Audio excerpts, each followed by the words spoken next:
And now for my next number, I'd like to return to the classics.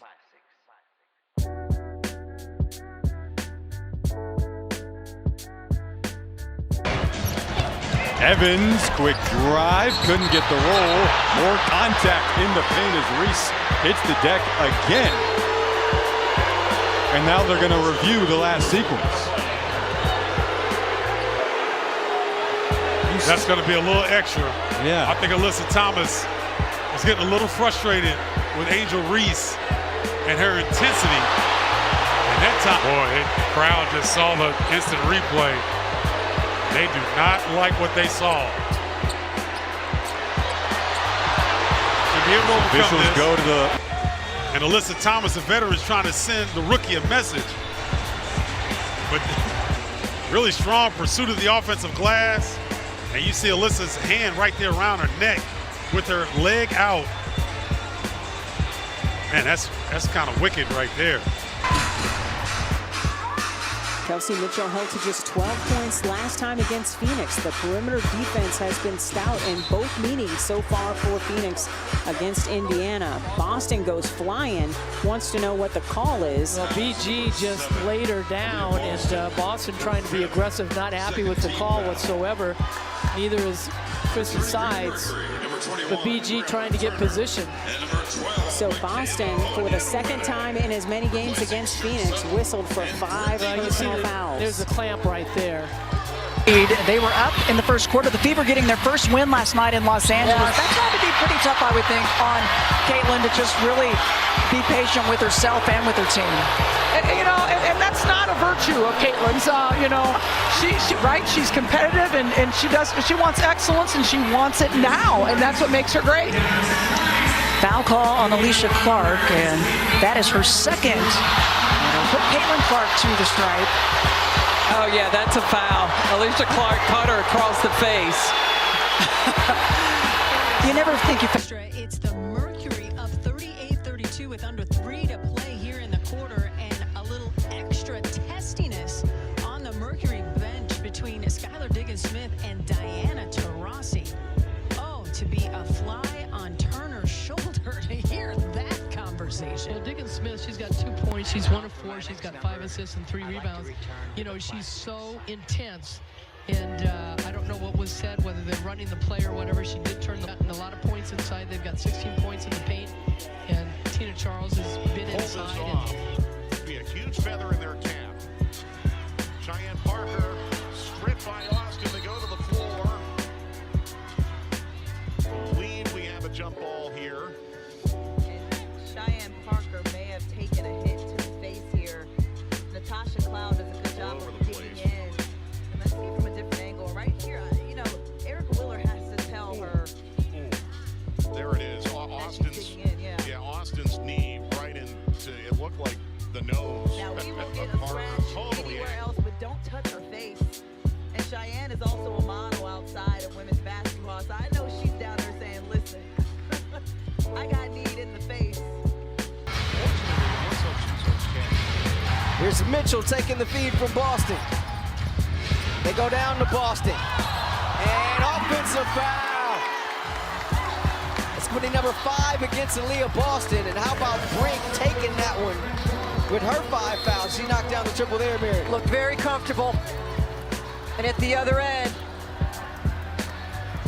Boston decided she was going and there was nowhere to go. That's such an impactful quote, and I couldn't agree more. I often say that Title IX was about opportunity in the first 50 years and investments into this team. We understand he's right there from Hamby. Just a little flick of the right arm. Yeah, looks like caught her in the throat. Yeah, definitely direct contact to the throat. That can be very the painful. quarter for Caitlin Clark, who has 8 points and 3 assists as Stewart sets the screen on Clark. Stewart now guarded. Do you think Clark. WNBA players should be paid the same as NBA players? Yes. Yes. 1,000%. Yeah. Of course. Yes. Name a WNBA team. Can't do it. WNBA? I don't know. I don't know any. Name one player.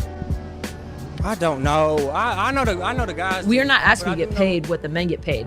We're asking you to get paid the same percentage of revenue shared. Okay. Do you know what I'm saying? Got it. So that's Name one team. I literally don't.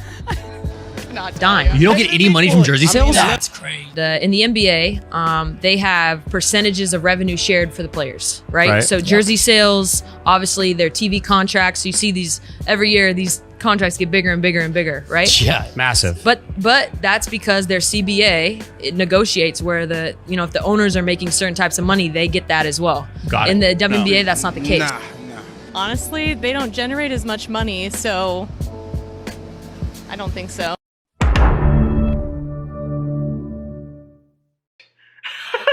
I've been broke so many times, I don't know what to believe. Mama say it's my fault, I wear my heart on my sleeve. Niggas bless up on my... I honestly finally realized why the WNBA would never make it. And it has nothing to do with Mrs. Caitlin Clark. She's actually contributing to help make it good. I just seen one of these NBA vet bamboo educational purpose. I was talking about the bamboo sticks. I gotta watch my words. I was about to go in. But I watched this brolic NBA female get mad at Angel Reese and throw her to the ground with anger. They've been doing, I've seen another female do the same thing to Cameron Brinks. I think it was, I forgot her name. Not just Boston, because Boston's a rookie too. She did it too, but I've been seeing these beautiful women who enter the WNBA getting attacked now. Y'all think it's a Caitlin Reese type of thing, bro? And notice I said Caitlin Reese because both of the two, I fused the names together, but your league won't make it because you're too salty and jealous. Number one, I defended some of the WNBA players against this whole hype of Caitlin Clark, and I still stand by it. But at the same time, you women are not supposed to be the ones worrying about Caitlin Clark getting attention. Your league never had this attention before. You women been complaining about men making more money, and why should WNBA players get paid more or the same amount like the NBA men? What is your value that you bring? That's the only thing you've never heard me criticize Caitlin Clark for. I've always said it. If that's how much money they want to give her, well, that's her value. Take all the money you want. We're in America, a capitalist society. Angel Reese, if you feel like donating money to her or as far as endorsements and all that, she deserves that too because of her value. Cameron Brink, the Swedish model, well, at least we keep calling her that, that's her value. All these new WNBA players have been demonized by these. Man, I gotta watch my words, man, because I'm trying to over-criticize the WNBA players with name-calling, and let's refrain from doing that because I was about to go in, but it's a failed league. It's a EBT welfare charity league. There's no ifs and buts about it. It's a league since its inauguration has been being helped by the NBA, and the same league that has been saving the WNBA, that has been giving charity to the WNBA. And remember this part, the WNBA has been, before the arrival of these beautiful females, the WNBA has been in a deficit. They've been in net losses of gross sales and profits since day one. All you seen on TV prior to these beautiful women going to the league was another WNBA player crying at the mouth and complaining too much. Cheryl Swoops did it. A lot of these women's did it. It's like, why are you angry about?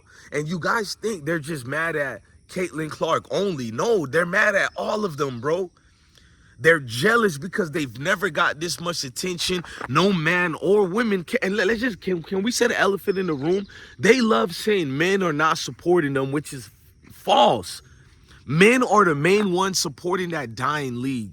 It's women who look like them and women who they complain about the most who are not supporting them. And I'm going to say something even more that might ruffle the feathers.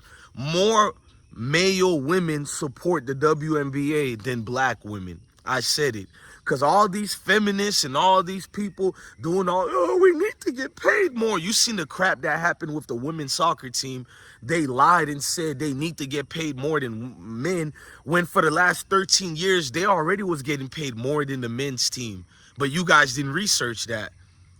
All this activism of crap of me first. No, you have to earn what you get out of here in America, bro. You gotta earn it, bro. We're not just gonna give it to you because you're this Karen narrative victim crying about it.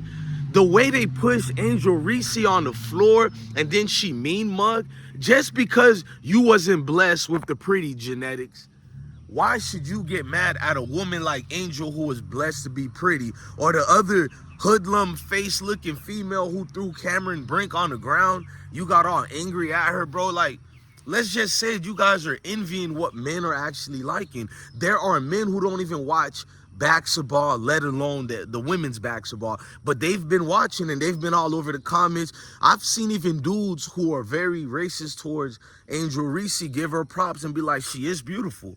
You know what I mean? These women are bringing something else other than a generic version of what we've been getting from the WNBA. The WNBA have always had certain pretty women, but those pretty women were always scared to highlight what made them pretty. Therefore, they destroyed their own brand by, you feel me, being timid with what you can offer to the world. The likes of Cameron Brink, Angel Reese, they dressed the part. And it's more than them. I'm just saying the names of the main ones that people know. There's more beautiful women who just entered the WNBA. It's a lot of them. So for Angel Reese and all these other people who joined in the league, you've seen nothing but rhetoric going on through these group of women. You want to help your dying sport? Be more marketable, man. I'm going to keep it so honest with you guys. Yes, a lot of things increased for the WNBA, but we know the truth is a lot of people still aren't watching. I'm watching the games, especially the Chicago Sky and Los Angeles Sparks. But I'm paying attention, and I'm not seeing the main people who hyped up Caitlin Clark. They're not even watching. I guarantee you all the money in the world that ESPN pundits and analysts haven't been watching the games at all. They just hype people up all day, and it's the first thing that led me to believe the league would never be saved.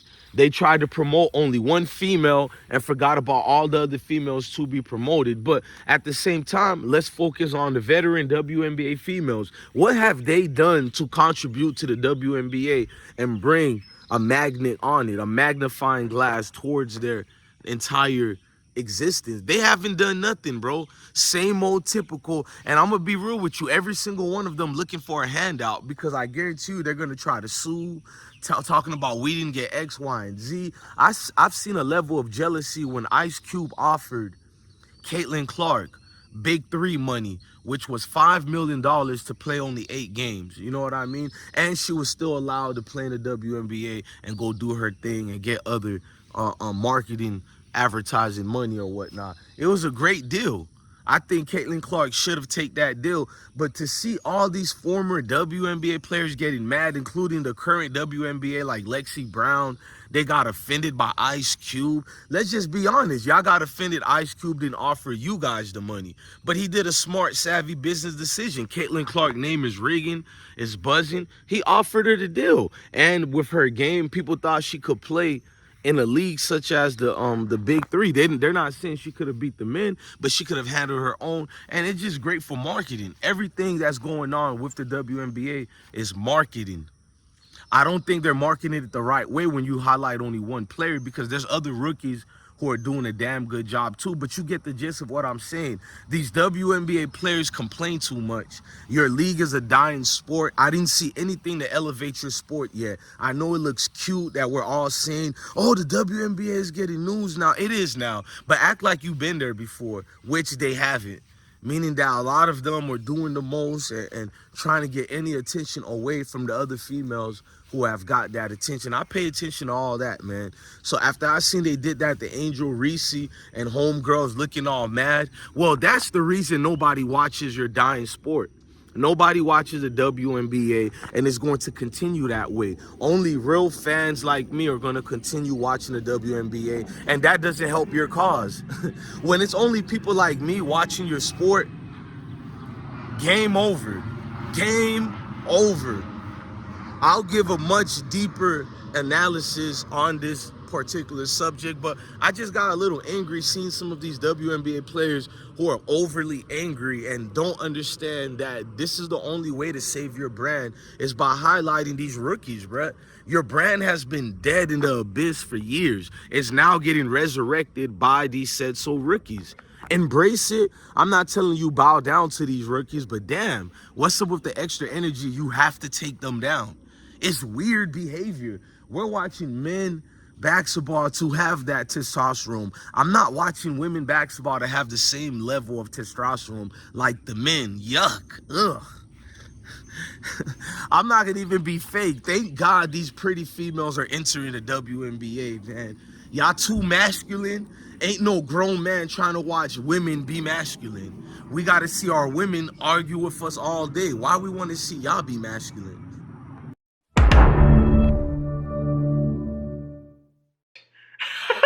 Heart been broke so many times, I don't know what to believe.